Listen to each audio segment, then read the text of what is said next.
Después de una primera temporada, descubriendo realidades, visibilizando experiencias y escuchando voces llenas de poder, llegamos a la segunda temporada a seguir haciendo cómodo lo incómodo. Somos Viviana, Elías y Andrea. y esto es De Cierta Manera.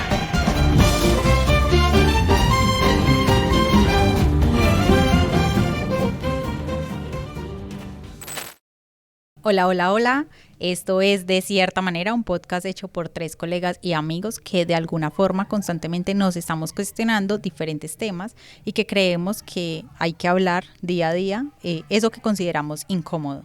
y que por supuesto para nosotros hablarlas termina siendo fundamental y primordial aquí en este espacio, y más cuando pueden ser temas que ni siquiera son incómodos, sino que más bien se han convertido en tabúes o que por prejuicios o preconcepciones evitamos conocer o comprender.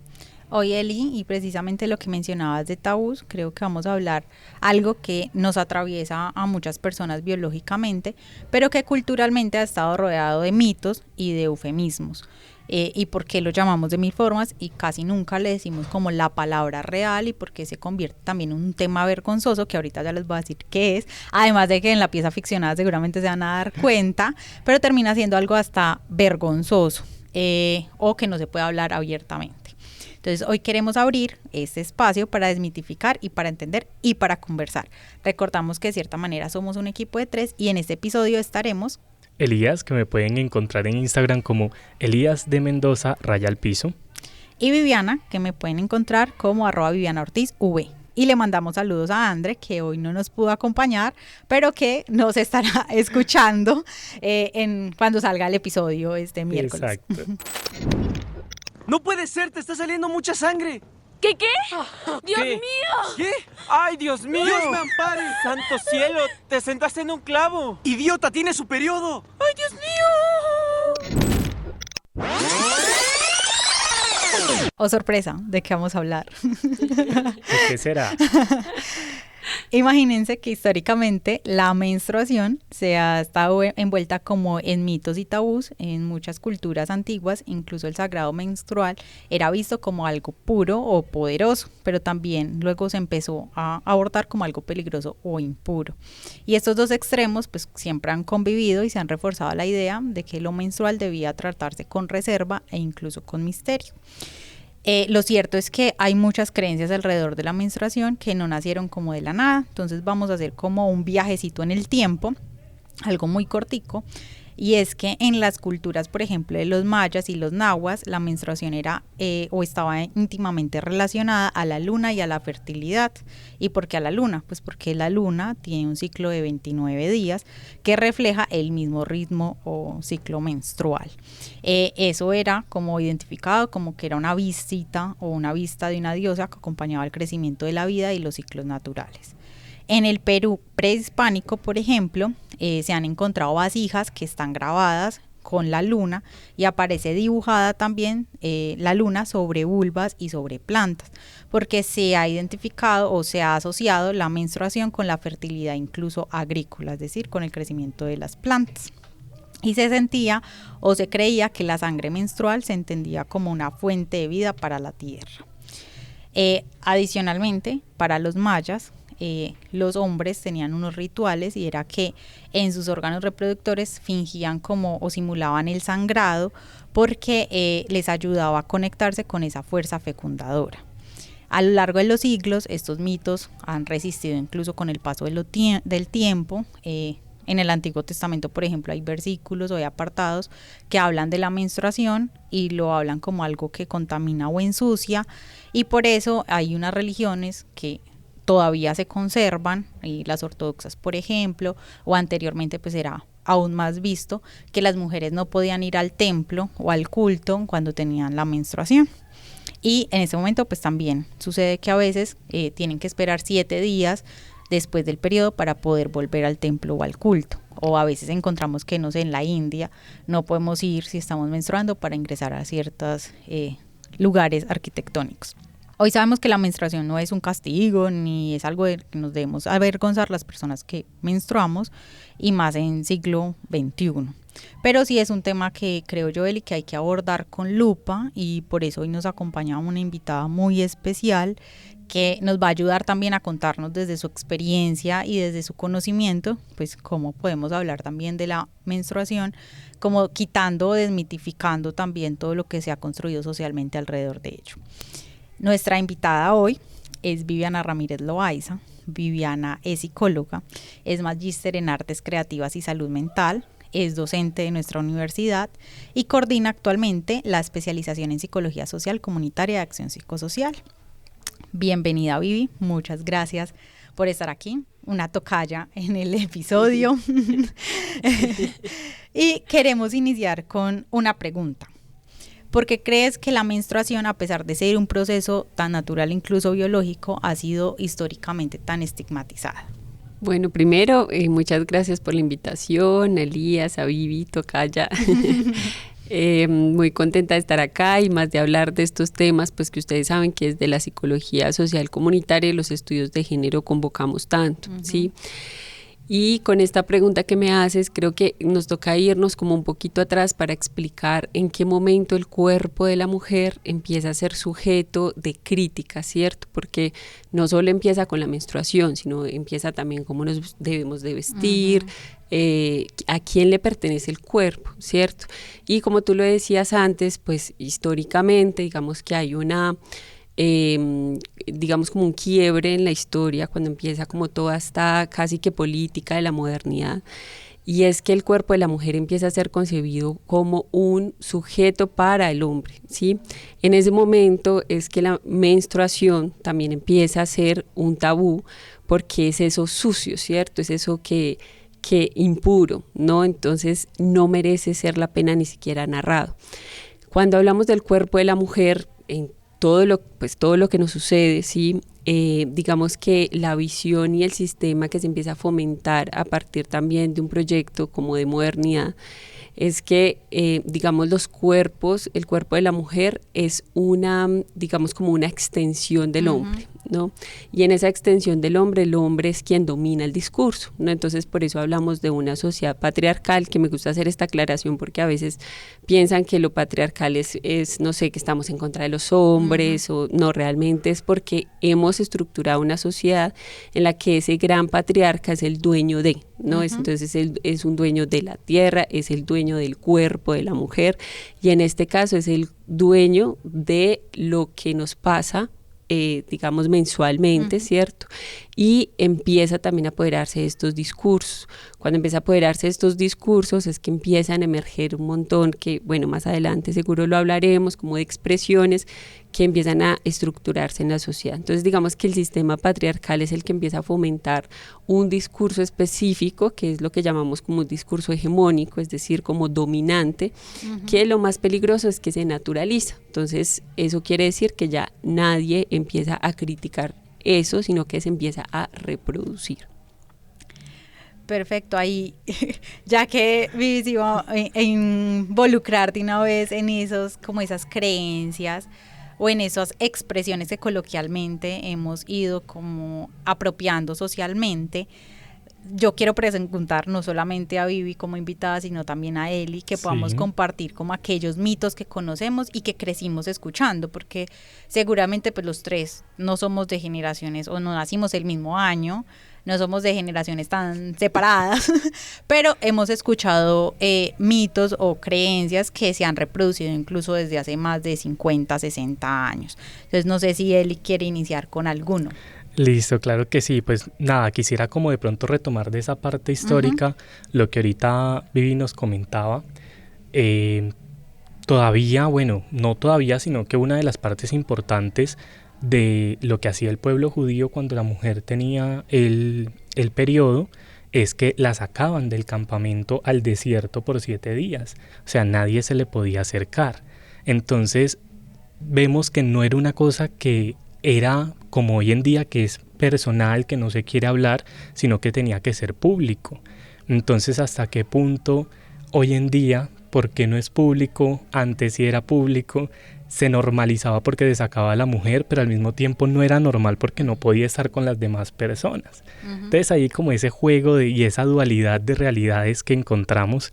Y con los mitos, pues yo creo que uno que se repite muchísimo es, por ejemplo, si una mujer tiene un bebé y otra mujer con el periodo quiere visitarla, dicen que no puede, que porque el bebé le da pujo y entonces le puede empezar a sangrar el ombligo.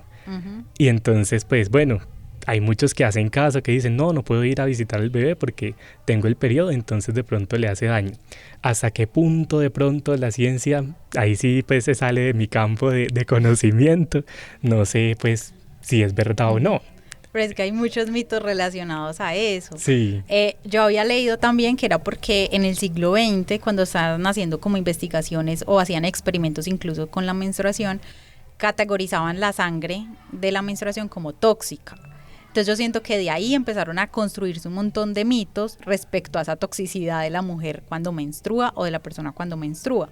Por ejemplo, que de ahí de Eli que habla de cargar un bebé, también por ejemplo cuando dicen que si uno se va a cortar el pelo, pues que la persona que le va a cortar el pelo no tenga el periodo porque porque también se lo daña. estanca o se lo daña. Sí. O por ejemplo Andre me decía que ella no va a cortar, o bueno, que le dicen que no vaya a cortarse el pelo cuando ella también está menstruando, que porque también le pasa algo en el cabello. O sea, todo relacionado con la menstruación. También lo mismo con la comida.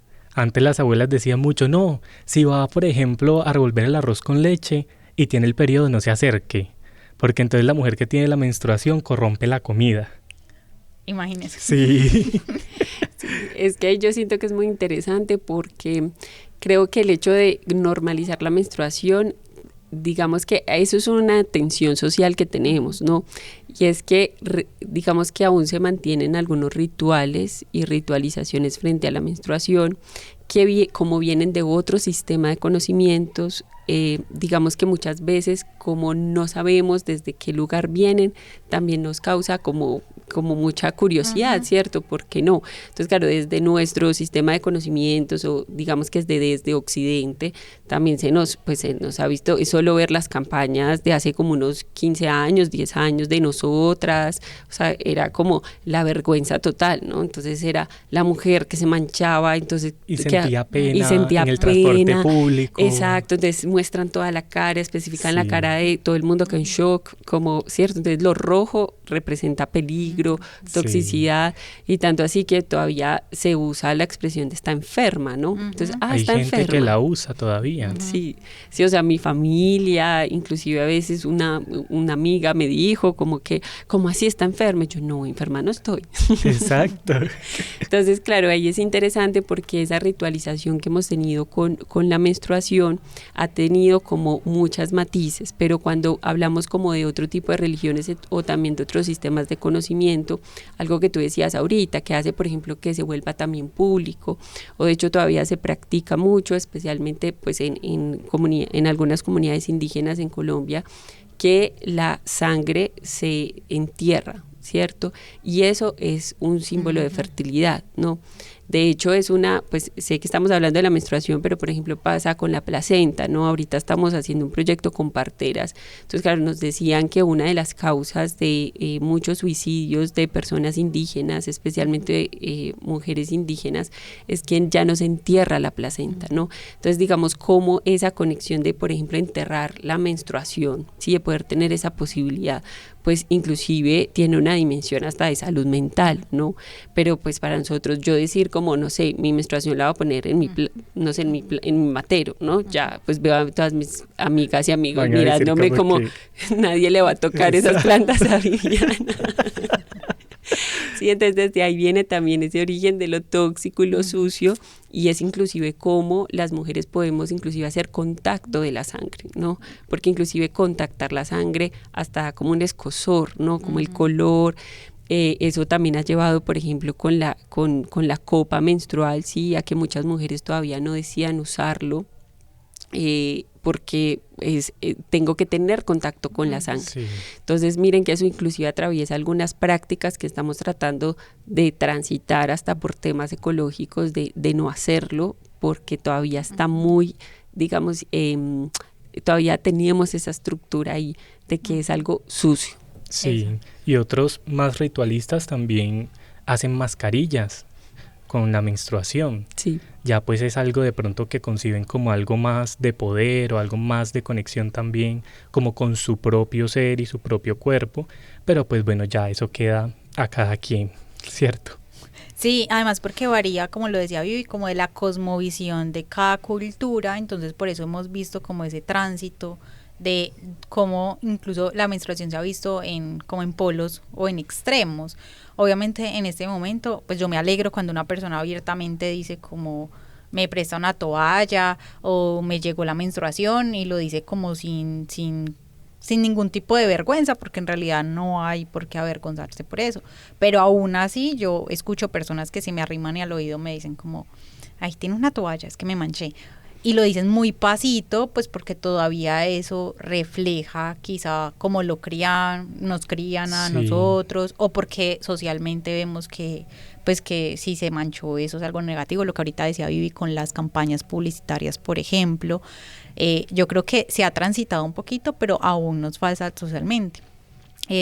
Incluso ahorita que estábamos mencionando, pues creo que fue Freud el que dijo que como ese tabú de la menstruación puede surgir por el mismo miedo humano a la sangre. Y como la menstruación implica sangre, es como no sé cómo decirlo, es Sí, como un como un desprendimiento, rechazo, no es ¿no? rechazo, es un desprendimiento interno de la mujer, casi que es Ok. un desgarre que tenemos mensualmente y pues obviamente se ve reflejado en la menstruación. Exacto. Pero pues creo que hay un montón de mitos también que ni siquiera, no sé si como transitaron esas cosmovisiones, pero nosotros que somos tan occidentales, por ejemplo, hay unas que todavía los abuelos o personas ahorita que Vivi mencionaba lo de las copas menstruales, incluso el uso de los tampones que está satanizado porque se ha pensado o como que se ha tenido muy en alto el tema de la virginidad a través del himen. Y creen que al ponerse un tampón, Se pues rompe se el rompe himen. el himen y por tanto se pierde la virginidad. Ujú, sí. Sí, no, y de hecho yo creo que, y no recordaba como esa escena, pero acá escuchándoles recordaba, pues sí, yo creo que tenía por ahí de 13, 14 años, y cuando tenía que pedir las toallas higiénicas, mi mamá era como la que, o sea, me decía como dígale a su papá para que le dé la plata, pero que nadie se dé cuenta, nadie. Entonces yo me acuerdo que yo le acercaba hacia el oído, decía, papi, necesito comprar toallas higiénicas, así como, En ese pero misterio. sí, pero yo roja, o sea, temblando, ¿no? O sea, con los nervios de punta. Entonces, claro, como desde chiquitas y chiquitos, porque yo creo que esto también pues es una cuestión de hombres, que de hecho pues allí también se vienen como muchas prácticas de acoso escolar también, ¿no? Y de bullying hacia las personas que menstruan, ¿no? Porque es como finalmente ustedes saben que empiezan todos estos mitos, pero también un montón de bullying alrededor, te manchaste, ¿no? Yo me acuerdo que la primera vez que me pasó eso en el colegio yo no quería regresar, ¿no? O sea, y todas mis amigas eran detrás de mí porque me había manchado todo el delantal, entonces o sea, yo después de eso dije no voy a regresar al colegio, ¿no? Porque todo el mundo me vio, los profesores hombres me vieron manchada. Entonces, como ese símbolo de estar manchado, pues sí, digamos, como que asociamos inmediatamente que ya soy una mujer sucia, que no merece ni siquiera la pena ser vista, que es lo más, sí, brutal. Ay, que Vivi habla de esa experiencia. A mí también me pasó en el colegio. Y mi colegio era femenino y religioso. Y daban Igual. costura. Entonces teníamos un delantal todo el tiempo, en el uniforme teníamos un delantal blanco. Ay, para Y completar. a mí me llegó y yo no estaba preparada para que me llegara, porque además yo he sido irregular. Entonces me llegó en pleno colegio. Claro, fue un profesor de química el que me vio que estaba manchada en el delantal blanco. Obvio, entonces yo me tuve que quitar el delantal y poner algo que me cubriera en la cintura para taparme en la parte de atrás de la falda. Entonces, el hecho de que no tuviera delantal ya significaba que me había manchado. Y si tenía algo que me estaba cubriendo la espalda, ya todo el mundo, todo el colegio sabía que había manchado por la menstruación. Y claro, como eso a veces es tan difícil, yo espero que en estas generaciones, en los colegios, en las universidades, pues ya eso sea Se haya X, normalizado. claro, sí, que si yo pues se manchó, punto. O sea, que no le tenga que decir, ay, mira, revísate, ve al baño. No. Exacto, porque ni siquiera te pueden decir. Entonces empieza, mira atrás. Entonces inclusive hay toda una sensación de suciedad, ¿sí? Como que mírate, que ni siquiera podemos decir, oye, mira, te manchaste, te llegó la menstruación. O sea, ni siquiera podemos decirlo, verbalizarlo, ¿no? Ahí iba a ser una comparación muy grotesca.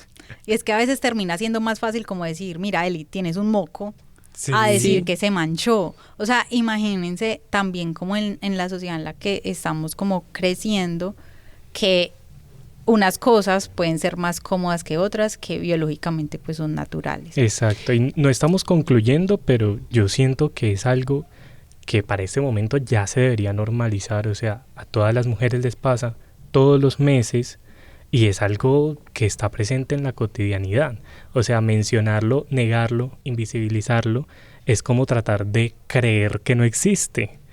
Exacto, y que ahí yo creo que también viene como de esta cultura de Occidente, ¿no? Que es esta cultura higienista, ¿no? Entonces tienes que mantener absolutamente limpio, o sea, no puede haber nada sucio.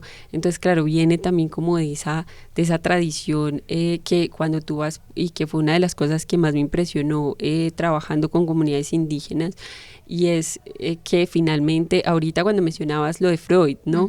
Que claro, no sé si es como la humanidad o la humanidad occidental, ¿cierto? Porque finalmente vienes a trabajar con comunidades indígenas y pues literalmente necesitas, pues sí, tirarte un pedo, te tiras un pedo, ¿sí me entiendes? Y te lo tiras delante de todo el grupo, porque es tu cuerpo que se está manifestando. Si tienes un moco, te lo vas a sacar delante de todo el grupo. Otra cosa que es incómoda y no se habla, y a todos nos pasa.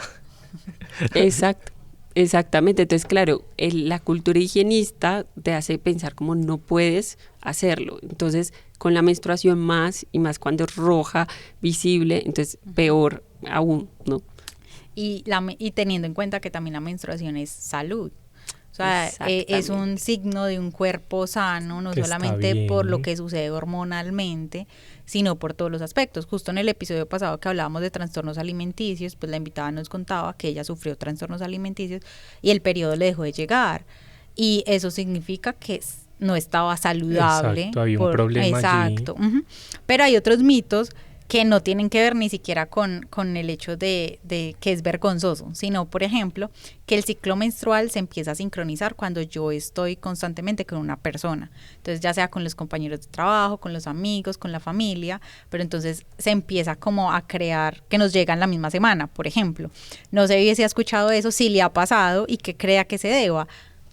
Sí, de hecho, yo tengo una sincronía del ciclo menstrual con mi hermana, entonces es muy interesante porque inclusive eso alguna vez lo hablábamos y era como también somos analfabetas de nuestro ciclo menstrual. Entonces, claro, no sabemos qué es un ciclo menstrual, porque pues finalmente en la escuela nadie nos enseñó que era un ciclo menstrual, ¿no? Y si nos enseñaron eran un montón de tecnicismos que ni siquiera era como mírate el cuerpo, registra tu propio ciclo menstrual y hazte como un monitoreo, como decía Vivi, es salud, ¿no? De hecho, cuando yo me fui a hacer la maestría, mi señal de estrés es que se me va la menstruación, mi ciclo menstrual, o sea, completamente un año no tuve la menstruación. Entonces, cómo eso se vuelven también señales de tu salud mental y de tu proceso de bienestar. Entonces, claro, esas sincronías muchas veces también, pues sí, suceden, es decir, como que biológicamente, pues no lo podría explicar, pero siento que en esos ciclos de bienestar, y justo cuando tú mencionabas, pues cuando estás con tu pareja o tus compañeros, tus compañeras, amigas, empiezan a sincronizarse, siento que eso también está relacionado con ese bienestar, ¿no? O sea, con el bienestar, y que creo que se generan posibilidades cuando lo hablas. Que no solamente es la menstruación de, bueno, ya estoy sangrando, estoy en mi primer día del ciclo menstrual, sino también inclusive cuando empiezas a tener cólicos menstruales, ¿no? Poder conversar todo lo que pasa emocionalmente antes de que empiece tu ciclo menstrual, pues tu primer día de menstruación, poderlo conversar con esas personas y con tu red, ¿no? Entonces el hecho de tener la posibilidad, yo creo que también hace que se normalice, pero que también entiendas mucho más tu cuerpo y todo lo que se necesita alrededor para que inclusive todo lo que está pasando hormonalmente en tu cuerpo lo puedas entender, pero también lo puedas como acompañar, ¿cierto? Sí. Ahí que Vivi habla de algo, Eli, y me parece muy importante, y es el ciclo menstrual, porque a veces cuando pensamos en la menstruación solo, y lo que hemos hablado acá, solo pensamos en la sangre, y la menstruación pues trae consigo muchas cosas, incluso dentro del proceso menstrual, en donde muchas mujeres o personas que menstruan tienen cólicos horribles, Muy fuertes, y además el cambio hormonal y lo que implica ese mismo ciclo, o sea que digamos que todo el mes estamos en función de ese ciclo menstrual. Exacto. Así no estemos sangrando. Y que yo pienso que desde el punto de vista de nosotros los hombres y desde la sociedad en general, si lo llegáramos a normalizar y hablar, yo pienso que las relaciones entre hombres y mujeres se podría mejorar muchísimo, porque muchas veces los hombres siempre dicen como que, ay no, es que las mujeres son muy complicadas, o es que, no, ella está loca, no, o sea, ¿qué le pasa? Y tenemos que comprender también como hombres, como personas que no menstruamos, que eso afecta el humor, afecta, cierto, las ganas, por ejemplo, de lo que quieren comer, lo que no quieren comer, quieren estar solas, hay unas que de pronto sienten ganas de llorar, otros días de pronto están felices, y si normalizáramos eso, pues entenderíamos de pronto un poco más desde el punto de vista masculino a las mujeres, y pienso que eso podría mejorar también las relaciones. Ahí, Eli, que toca ese tema, Sí. Ahí me surgen muchas posturas. ¿Por qué? Y aprovechando a nuestra invitada, pues porque claro, el menstruar se ha asociado a lo femenino y a la mujer. Exacto. Y en sus palabras, es como si los hombres no menstruaran. Y vivimos en una sociedad en la que existe una diversidad de género, y eso hace que, claro, nos tengamos que replantear temas biológicos como la menstruación. Entonces ahí va mi pregunta hacia la invitada, y es si menstruar nos hace mujeres.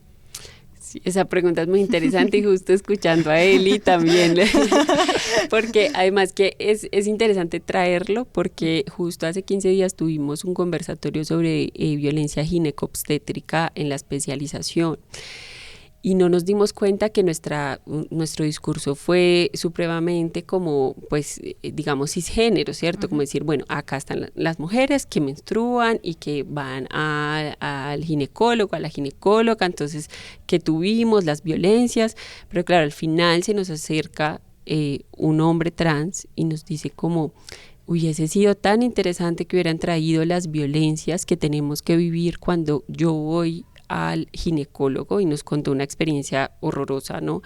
Y llega y el ginecólogo le dice, ¿cómo así? Yo estaba esperando una mujer. Y le dice, no, o sea, tengo vulva, ¿cierto? Pero me identifico como hombre, pues me veo como hombre, pero necesito que me revise, ¿no?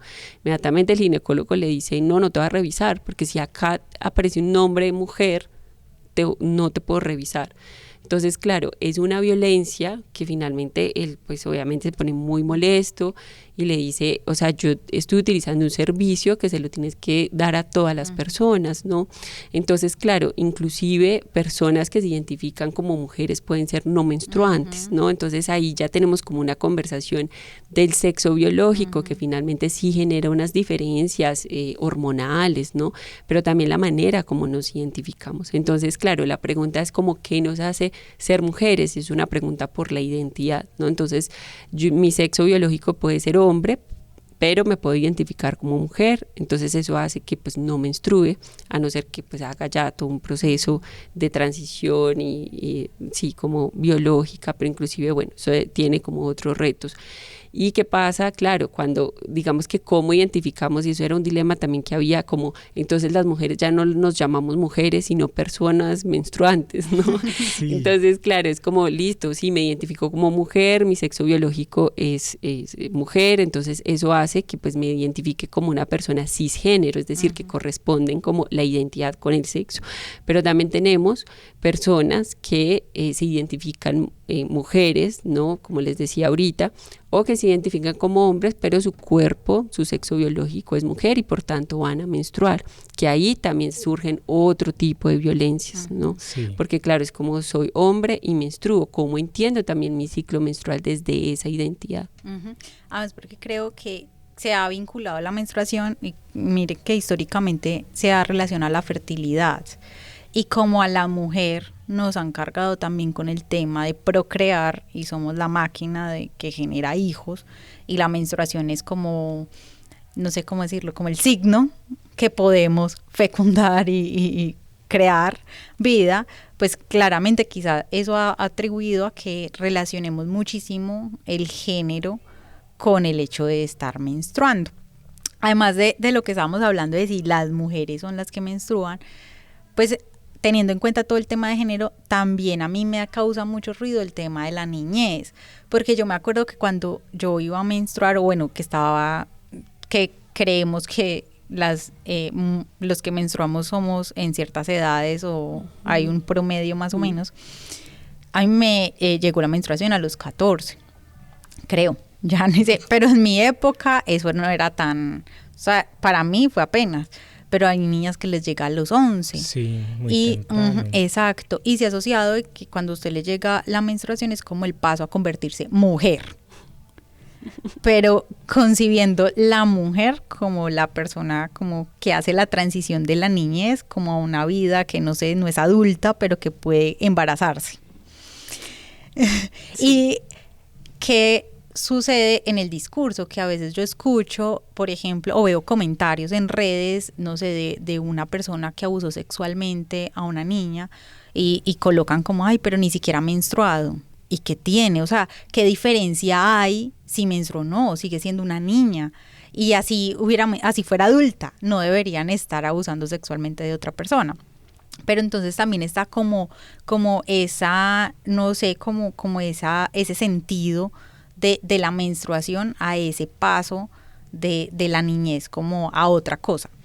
Exacto, ¿no? Y es este símbolo también como del ser virgen, ¿no? Entonces, claro, como tu cuerpo es puro y justo eso se asocia al contraste, ¿no? Porque entonces tú de virgen pasas a tener algo, ¿no? Porque como no lo podemos llamar, entonces pasas a tener algo que te hace una mujer, pero te hace una mujer casi como en pecado, ¿no? Es una mujer en pecado que inclusive eso ha fomentado muchas prácticas de violencia también, porque claro, para muchos padres la señal de que la niña ya tenga la menstruación es que ya no puede salir a ningún lado, es que ya empiezan a cuestionar absolutamente todo y obviamente hormonalmente, claro, suceden muchas cosas en nuestro cuerpo a partir de la primera menstruación que no se desconoce, pero inclusive esos cambios físicos se ven como una amenaza, ¿no? Entonces es la amenaza porque claro, el sistema patriarcal te dice que no, ya, entonces vas a ser un sujeto provocativo que inclusive puede ser violado, ¿no? Y que es normalizado de que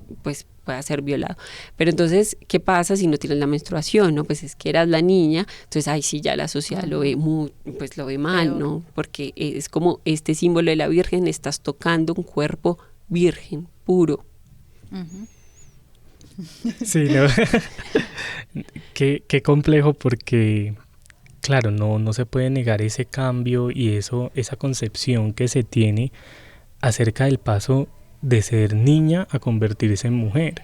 Y una de las dudas que hace tiempo tenía y pues comentaba en una reunión con unos pues familiares que hacen parte de la rama médica, yo decía, porque si el cuerpo humano tan joven no está listo para poder procrear, porque o sea, un cuerpo de una persona que menstrua a los 11 años, pues sabemos que no está preparado al 100% para tener y poder reproducirse y procrear otro cuerpo dentro. Entonces yo decía, o sea, ¿por qué pasa eso si está fuera de lo natural? Entonces dicen, no, claro, es que pues el cuerpo cambia, pero es un proceso hasta la maduración. O sea, nosotros es como decir que nacemos y ya al día siguiente vamos a estar hablando por el simple hecho de ser humanos. O sea, no, la maduración, y muchos pues de los médicos dicen como que el mejor momento o la mejor época del ser humano para casi todas las facultades es la edad de los 30. O sea, que los 30 es el mejor momento del ser humano. Estoy en mi mejor momento. Sí, el prime. Yo igual. Antes se concebía que era desde los 25, pero pues ya se ha ido como comprobando que faltan funciones ejecutivas ahí en el cerebro por desarrollarse y que los 30 años pues es el tope. De 30 a 45 es excelente. Entonces, pues no verlo como que de pronto en la mente distorsionada de las personas dice como que no, ya es una mujer, pero no podríamos decir, o sea, y saltarnos tantas etapas, o sea, incluso a los 11 años, por 11 o 14 años, igual faltan todavía muchas etapas ahí de la juventud y de la niñez que simplemente por el periodo, la menstruación, no podríamos negar y decir, no, ya, o sea, tienes que convertirte en una mujer de ahora en adelante. Ahí me parece muy interesante que en este episodio estemos los tres. Justamente además, pues Eli como parte del podcast, porque ha sido criado también desde una visión muy heteronormativa. Entonces es muy bueno porque, claro, el episodio y nuestro podcast tampoco busca juzgar las personas que creen o que hemos crecido con estos tabús, con estos mitos o que hemos reproducido también estos patrones, pues sino como que también pellizcarnos y al menos que nos ponga a pensar estas situaciones y movilizarnos al respecto. Además porque en temas que estamos hablando como de fertilidad, pues también hay mitos en temas de si yo tengo relaciones sexuales con el periodo, pues no quedo en embarazo. Y eso hace parte de como de la educación sexual, incluso desde las familias, las instituciones educativas o las redes de apoyo de las personas, pues porque eso es un mito, muy mito y falso. Sí. No puede caer en embarazo. Sí, de hecho, justo también ahorita que les escuchaba como que pensaba en que estos tabúes y también como estigmas que hemos tenido, pues a mí no me gusta mucho llamarlo mitos, pues también como porque también hay mitos que nos han dado cuenta inclusive de nuestro origen como humanidad, ¿no? Entonces me gusta llamarlo como ese estigma que hay. Sí. Y ese estigma también ha complicado las políticas públicas, o sea, es como para también dimensionar hasta qué nivel pueden llegar. Entonces, claro, apenas tuvimos una política pública el año pasado, creo que fue finalizando el año pasado, inicios de este año, en el que ya se erradica el matrimonio infantil, o sea, con las niñas, ¿no? Sí. Entonces, claro, es como, pues ya estamos en 2025, ¿cómo es posible que apenas suceda esto? Pero justo era por lo que estábamos, o sea, influencia la manera que estamos viendo un cuerpo de una mujer, un cuerpo de una niña, de un niño, ¿sí? Entonces creo que es también dimensionar eso, lo mismo que la endometriosis. Endometriosis, enfermedad en la que en la parte exterior del útero crece un tejido similar a la mucosa interior del útero que puede causar un dolor intenso e inflamación y en su mayoría dificultar un embarazo. ¿No? Entonces para poder hablar como, no, esto es el capricho de la mujer, ¿no? El cuerpo que menstrua, ay no, ya empezó a quejarse, que ahí es donde está la expresión, debe estar en sus días. Sí. Sí, entonces debe estar en sus días. Entonces, claro, bajo esa expresión, como eso tiene diferentes escalas hasta llegar que, pues, hablar de endometriosis todavía es como, no es un capricho, y no es que se quejan mucho, ¿no? Y que eso inclusive ha afectado en contrataciones laborales hacia muchas mujeres, ¿no? Porque es como, bueno, entonces dime, o sea, como que dentro de, como que este cuerpo que menstrua, ¿cierto? Mujeres y cuerpos menstruantes, también se nos han negado muchos derechos a partir de esos estigmas, ¿no? Y que creo que es lo más complejo también, que no impacta solo nuestra cotidianidad, nuestra intimidad, inclusive nuestras relaciones sexuales, rituales, sino también hasta una escala mucho más política y de oportunidades también. Ahí que estamos hablando como de ese estigma, creo que hay otra cosa que no hemos hablado, y es de los eufemismos precisamente que se crean alrededor de la menstruación por esos mismos estigmas. Entonces que a veces es tan complejo decir menstruación que lo disfrazamos con otras palabras. Entonces quiero que contemos también, como que eufemismos hemos escuchado o hemos utilizado, porque seguramente pues de niños o no sé, hemos reproducido también esas palabras para referirnos a la menstruación, porque incluso hay más de 9,000 maneras de referirse a la menstruación en el mundo. Wow. O sea, imagínense. Es un abecedario. O sea, son muchas, aunque obviamente por las culturas también hay muchas maneras, pero pues no sé, hay comunes, por ejemplo, la regla, no sé qué otras. Pues me quitaste la palabra de la boca porque esa es la que conozco. No, hay gente que le pone nombre y que Andrés. Así. Andrés el que viene cada mes. Ajá. No, mira que esa es muy interesante porque claro, además es el nombre de un hombre, ¿no? O sea, es que Andrés, sí, o sea, como que Andrés el que viene cada mes, a mí, desde que, claro, yo no había dimensionado, por ejemplo, esa expresión hasta que me empecé a acercar a los estudios de género. Y dije, o sea, hasta inclusive nominalmente en esas expresiones y eufemismos, hasta es como un nombre, pues, de Claro, hombre, ¿cierto? algo que le pertenece a la mujer tiene nombre de hombre ahora. Sí, es como que al menos en la expresión utilicemos al menos un nombre, pues, como medianamente femenino, como, ¿no?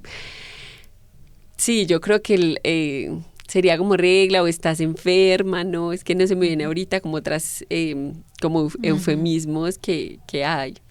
Además, porque cuando surgió el tema de nombres de personas, es como la personalización de la menstruación, que incluso, pues yo siento que también eso se ha, no solamente en la menstruación, sino incluso en los órganos reproductores. Entonces, muchas personas tienden a nombrar sus órganos reproductores con algún nombre. Curioso que sea, en el caso de Andrés, pues un nombre masculino, que yo asocio también al tema de que rime con cada mes. Sí, sí, o sea, digamos que está la rima, pero creo que también esconde ese simbolismo, ¿no?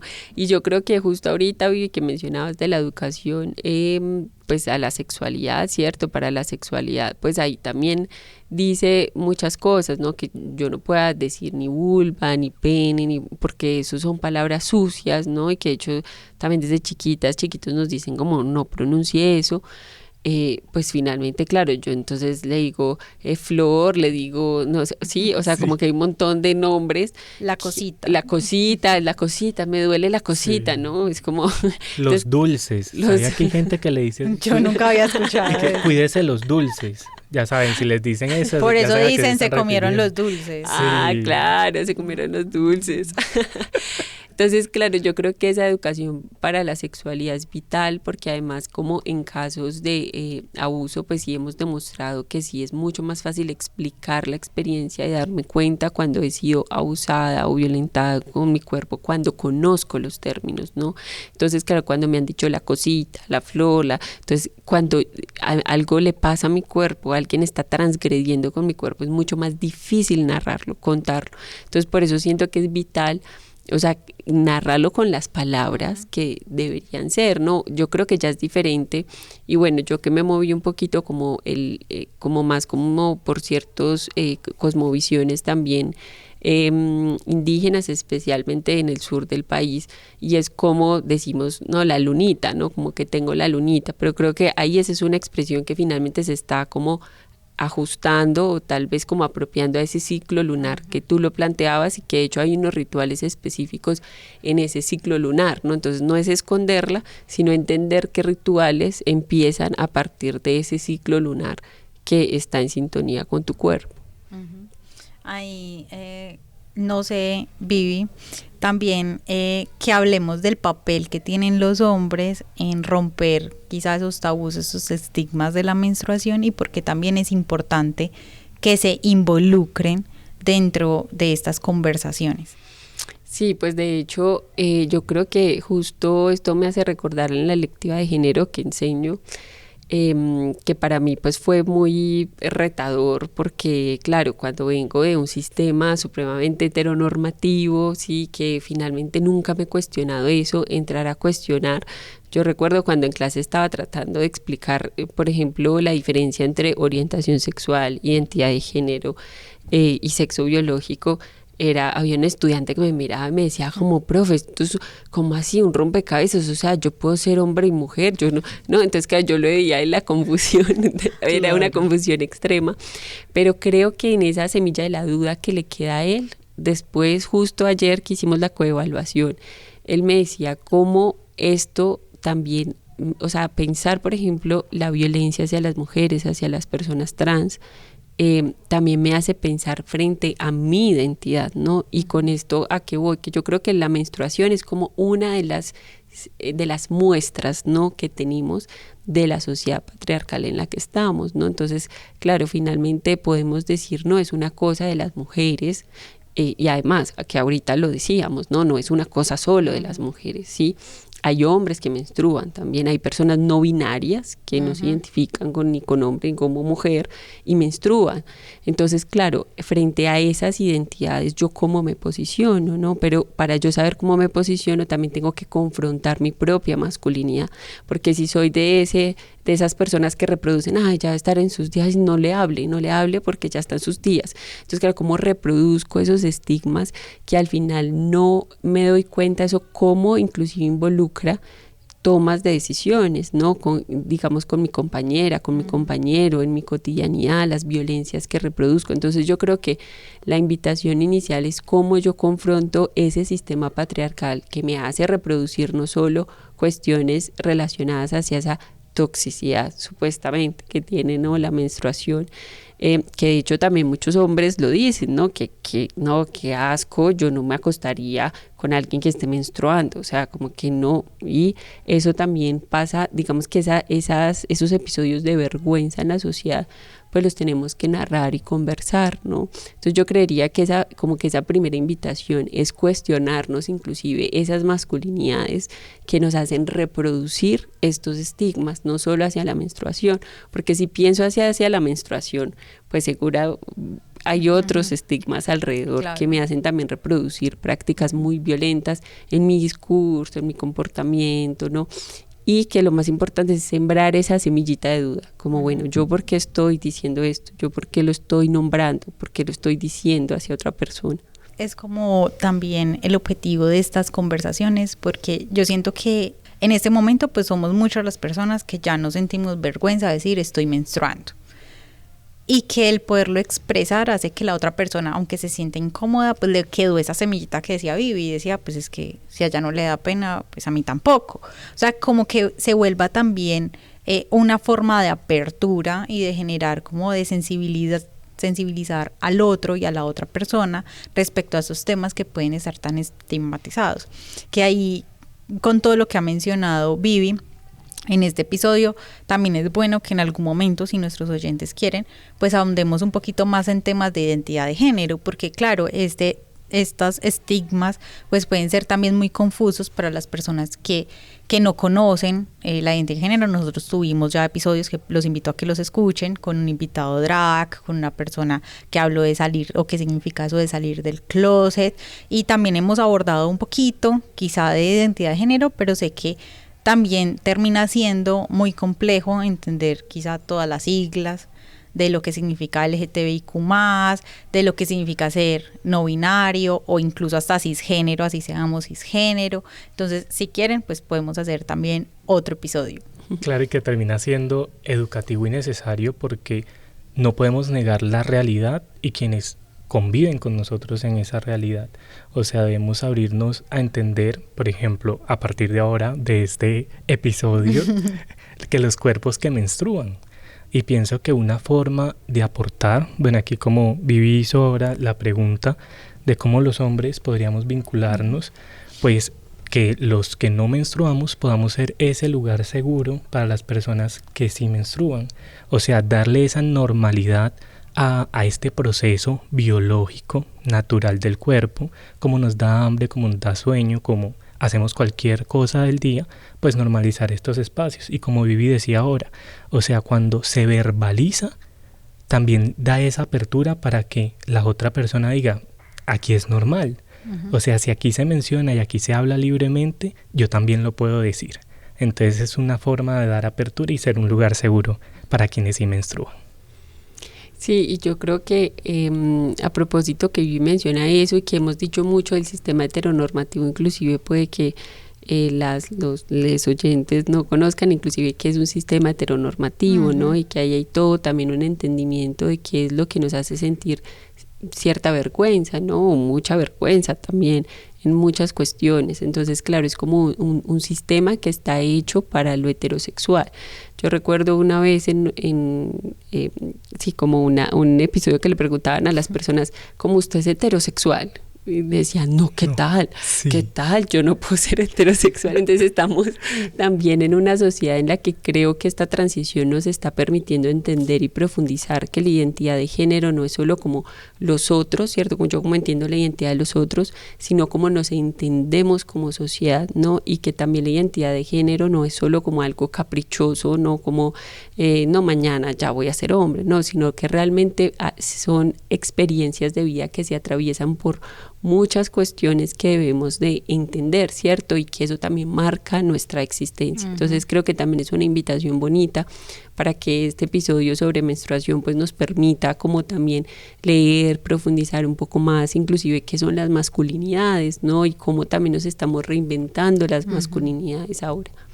Ahí ya para cerrar, hay que mencionar también que, pues otra vez, hacer como el hilo conductor, porque terminamos hablando de géneros y estamos hablando de menstruación, y recordar que claro, cuando asociamos la menstruación al género femenino y a la mujer, pues eso implica el abordar también otras identidades de género, y como lo decía ahorita Vivi, hay hombres que menstruan, y eso también puede ser un choque ante las creencias y todo lo que tenemos construido por el mismo sistema que Vivi mencionaba, y seguramente para muchas personas u oyentes que están escuchándonos por todos nuestros medios y canales, pues puede ser un choque, incluso puede ser algo molesto, incómodo, el hecho de que digamos que un hombre menstrua, porque hemos asociado eso solamente a la parte biológica y sexual.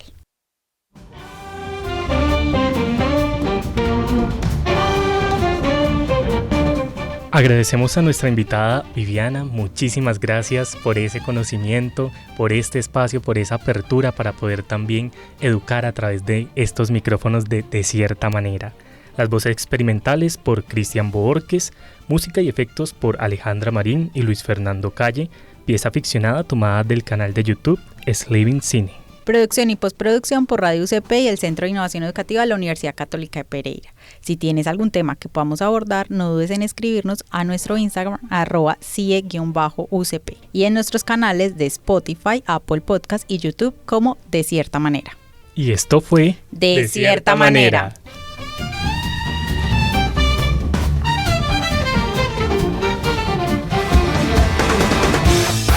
Este es un podcast del Centro de Innovación Educativa de la Universidad Católica de Pereira, en alianza con www.radioucp.co, donde suenas.